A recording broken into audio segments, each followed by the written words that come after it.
channel. So baby boy is finally here. We have missed a couple of uploads here on YouTube. I did put a post up last week just to let you guys know where I disappeared to. We had a bit of a tricky birth and a few days in hospital, but we're home now. We're recovering really well as well. So I thought I'd just do a birth story for you, just let you know what happened, how we are, fill you in really on what's been happening at this end. So let me start from the beginning.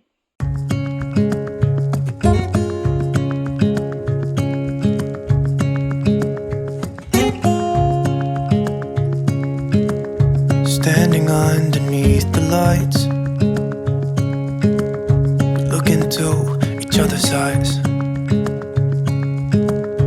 Tired snowflakes are coming down, collapse into water when they hit the ground. I hear the sound of empty streets, and yesterday has gone to sleep. So all that's left is you and me. I can promise you're the only thing I see. So once labour had started, my waters broke within the hour and we were off to hospital. My husband was actually working from home, so he had to cut his work day literally straight away, and off we went. Once we got to hospital, we went straight to the birthing centre. So the birthing centre is such a lovely place to be. It's actually where I brought Rose into the world. So you get your own private room, and they have obviously the birthing pool for you to use if you want to do a water birth. They have a nice bed. It's just so spacious as well and relaxing. It's such a lovely area. So of course I wanted to be there with baby boy as well. So when we got there, they pretty much was filling the bath immediately, and I was on the bed and given gas and air. So I don't have a very good pain threshold, so I definitely wanted gas and air. I had gas and air with Rose, so I knew obviously that I could cope with gas and air, and it literally helped so much. So I had gas and air this time as well.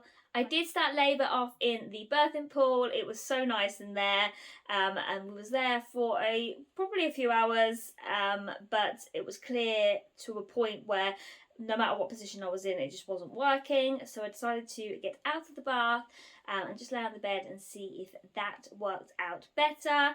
But again, we were there for a little bit and it was clear that baby boy just wasn't gonna come. So the midwives obviously did an examination and they was trying to figure out obviously what was going on. They found out that although obviously baby boy was head down, he was a little bit twisted.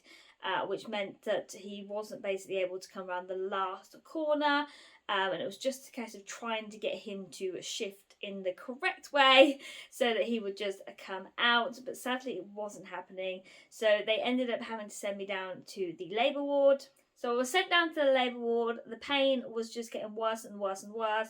So I did end up having a epidural because I just needed something else because the gas and air just wasn't working. It wasn't helping in any way. It just got to that point where it almost was just, you know, I was taking it and it wasn't actually doing anything. So I did end up having to have an epidural just to help with the pain and help manage that. So I was in the labour ward for quite a while, again, trying to bring a baby boy into the world naturally. I was trying all sorts of positions and obviously techniques that they tell you to do. The epidural worked wonders and was exactly what I needed. Thankfully my husband was there the whole time, even though obviously with the current restrictions he was able to be with me the entire time. So more hours had passed, and at this point I think it was getting to about midnight now. He was just not coming around that final stage. He was practically there, but there was just no matter what I did, he just wasn't coming past that final corner. What also happened is I ended up developing an infection during the whole process as well, and they were saying that it was on the path to becoming septic, so we obviously had that to worry about as well.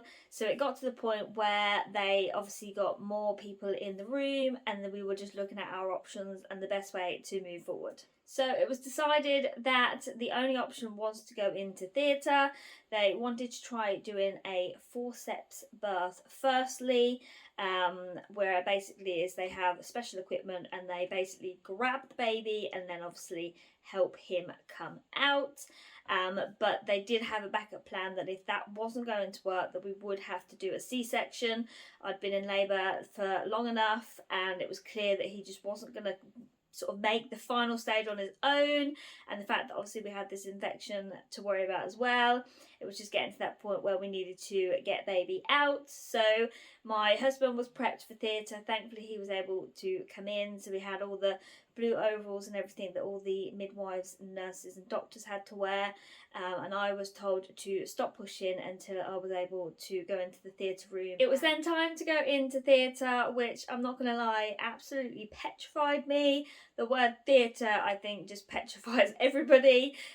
So I was very, very worried. I was concerned that something was wrong, but obviously they were telling me that, you know, it's just a case of we just need to help him round. The final bend is practically there, but for whatever reason obviously he's twisted and we can't seem to get him into the right position to help him through, and the fact that you've got this infection, we just needed to get him out. So we went into theatre.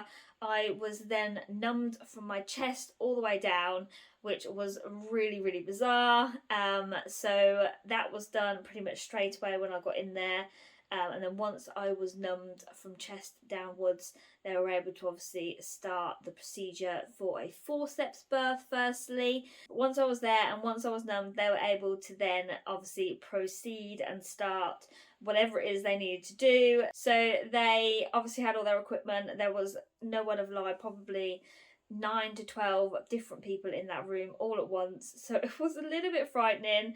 I was feeling really, really sick. I actually ended up being sick before I went into theatre, which I never had before. I didn't have that with Rose, so I was sick during labour as well. And when they were ready, I was told to push once a contraction started. Of course, I couldn't feel a thing, so I had a midwife holding my tummy. She could obviously tell exactly when it was the right time, and she told me to push, as obviously I had been, but just obviously the fact that I was numbed made it so much harder because it didn't feel like I was doing it right.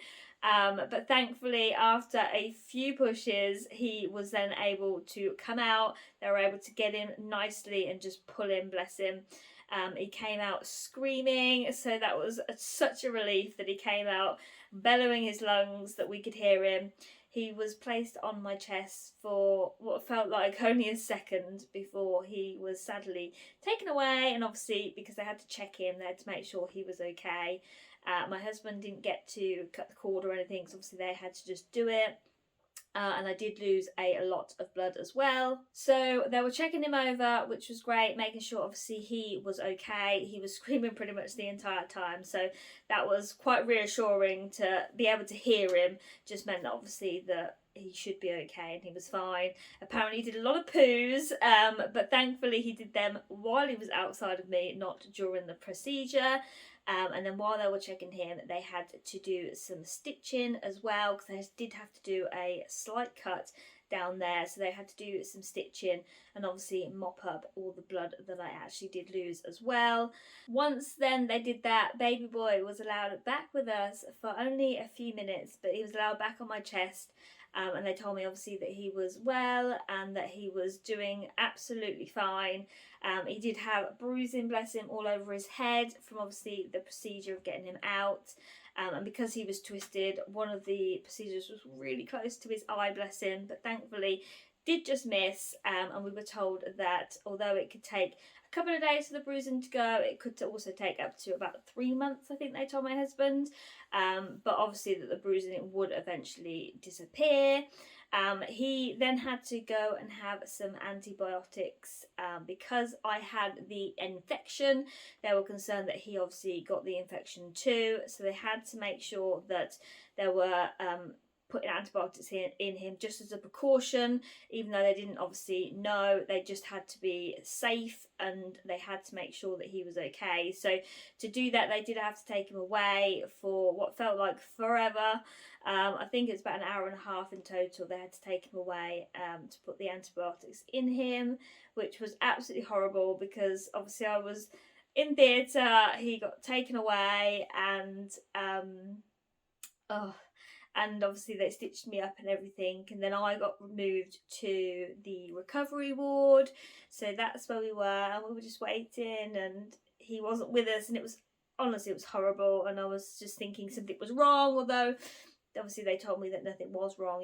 Your mind still goes there, and we really just wanted him back with us, and it just felt absolutely forever, and obviously I just felt out of it as well, which didn't help, and I couldn't feel my legs because obviously the medicine they gave me to completely numb me was still obviously active, and was going to be active for at least, I think they said 3 to 4 hours. So that was hard because you just lay there and you can't feel anything.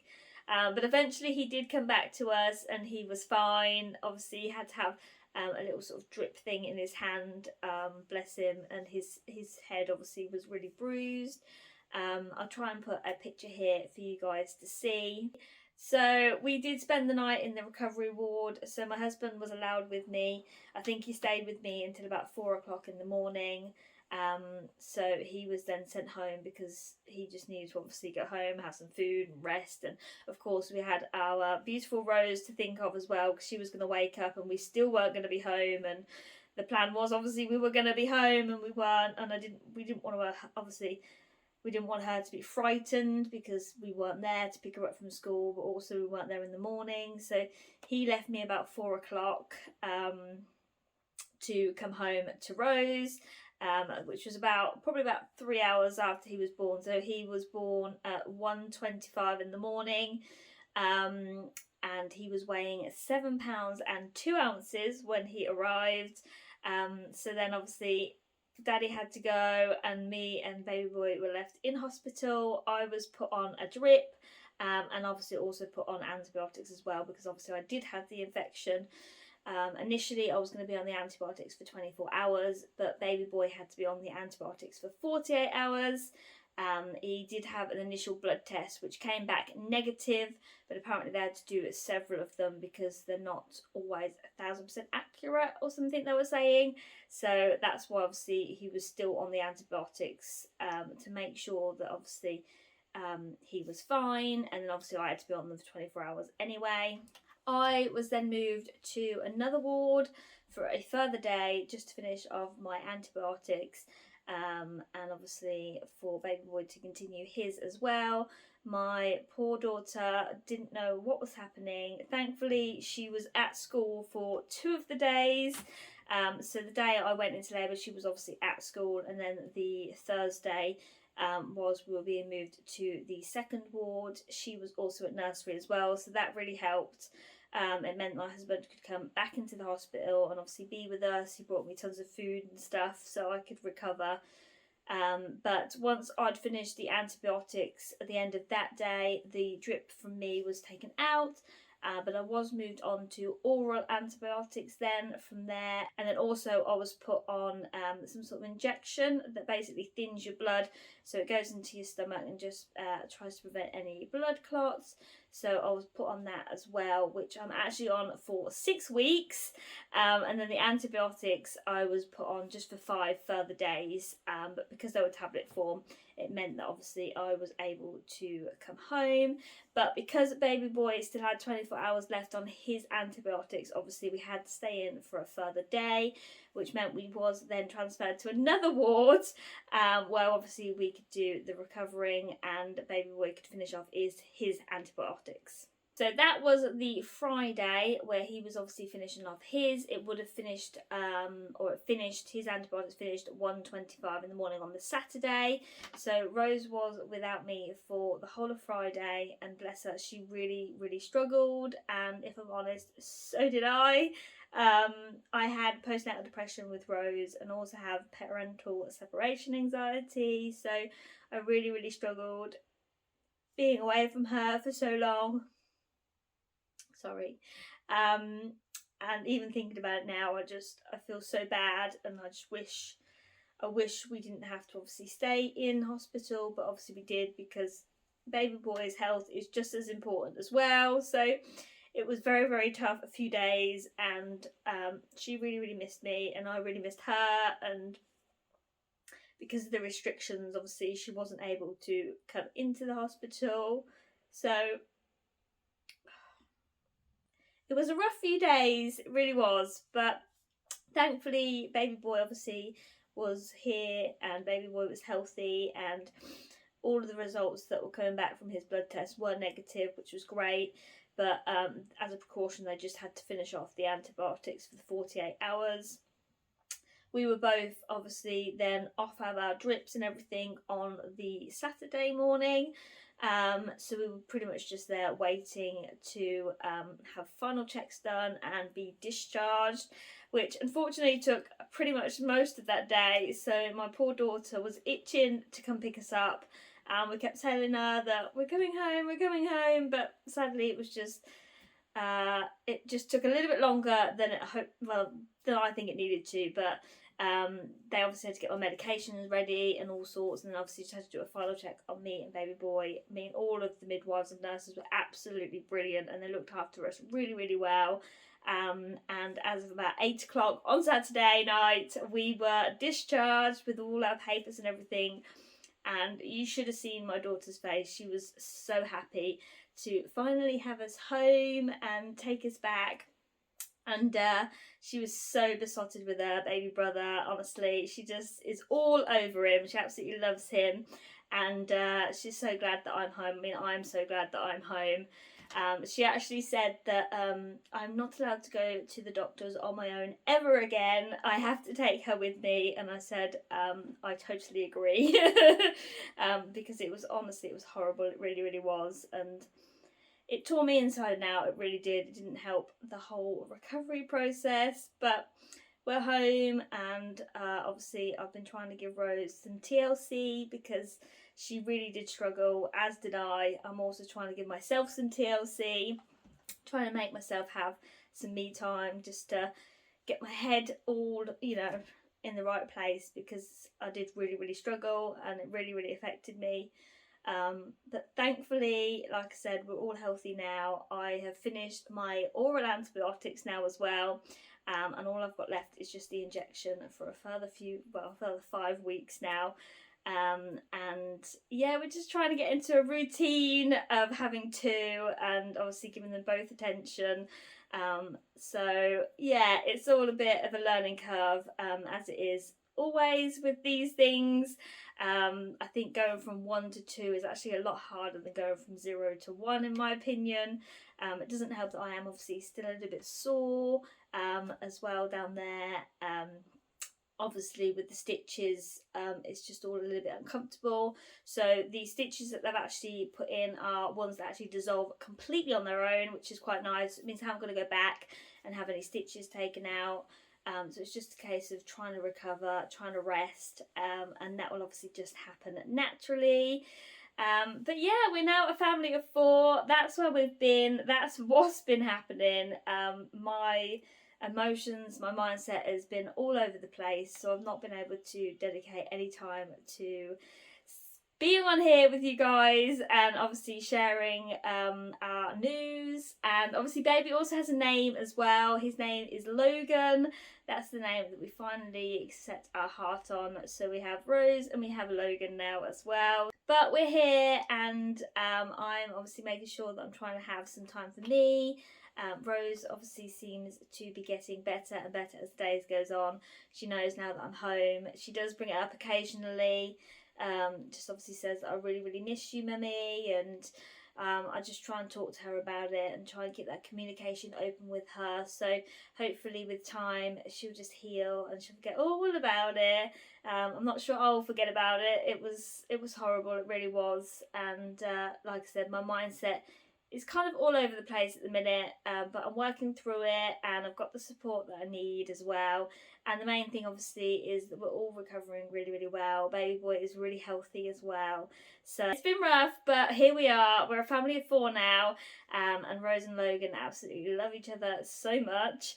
And yeah, it's just really nice to see, it really is. So yeah, that is it really. That is the whole story. That's what's been happening, and I hope I haven't rabbled on too much, but thanks for being here. I'm back now, so hopefully I'll be able to stick to the usual schedule, but of course I'll keep you guys updated if anything changes. Thanks for watching, thanks for being here as always, and I'll speak to you soon.